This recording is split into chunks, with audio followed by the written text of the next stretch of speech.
John Sayles' bizarre initial script of Jurassic Park 4 last time introduced us to the Pteranodon attack at the ball game. Today, it takes us to Isla Nublar. Since last time, a man named Nick, an ex-Navy SEAL, has met up with John Hammond, who has offered him a lot of money and an ice cream sundae to head back to Isla Nublar and retrieve the genetic material that Dennis Nedry once tried to steal before a competitor company known as Grendel International take it for themselves. That genetic material is, of course, the Barbasol can. I was under the impression that that genetic material would be useless by now, given the large swathe of time that's passed, but hey ho.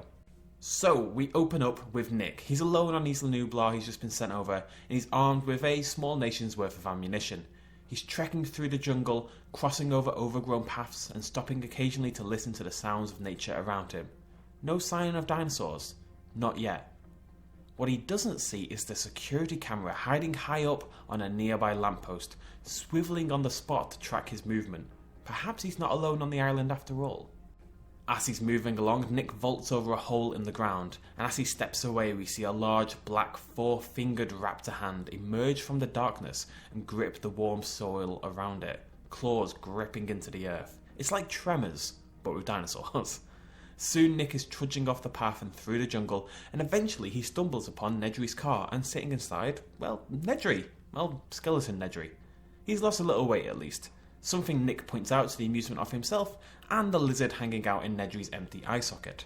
Nick searches the car for the canister but finds nothing, so he assembles a metal detector from his backpack and begins to grid the area below the hill that the car sits upon using wooden stakes. Handy for grids and for vampires. It's hot, sweaty work, and animal screams in the distance cause him to stop occasionally before finally the machine crackles and Nick digs his hands into the mud to find the Barbasol can.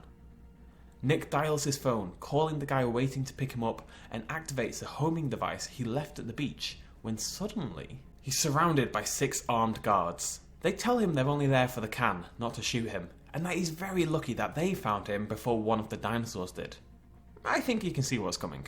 We move over to a profile view of one of the guards, as suddenly a raptor's head lunges into the shot, its vicious jaws clamping around the shoulder and neck of the guard, who screams in agony in response.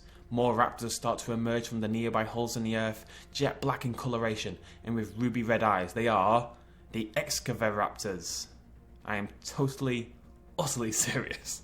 A battle breaks out and the rat-a-tat-tat of gunfire floods the dense forest around them. Nick makes a run for it, diving into the nearby brush under pursuit from 2 of the... Look, I'm going to call them raptors, okay? They're gaining on him though. Nick spins on the spot, blasts one in the neck and the face with his shotgun, then sprints away. The enclosing digger, as they're called in the script, pauses for a moment, checking on his wounded friend before tearing after Nick once more.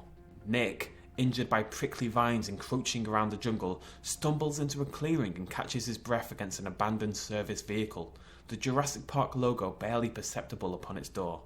He reloads his shotgun just as a Compsognathus pops up from the shattered windshield of the Jeep, then another, then like a buttload of them, streaming out towards him.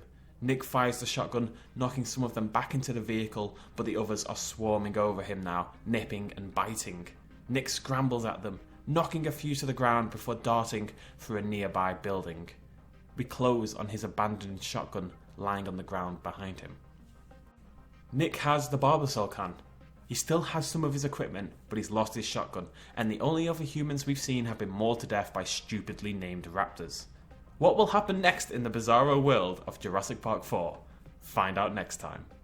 Hey guys, if you enjoyed this video, please consider smashing that like button down below, it really helps me out, and also hitting the subscribe button if you want to be kept up to date with brand new videos about dinosaurs, animals, aliens, and everything else we do here on the BestInSlot channel. All of you who have subscribed so far, that's awesome. Make sure you hit that little bell icon, I'll highlight now, otherwise you may actually miss out on the content anyway because YouTube is silly. Thank you guys so much, much love.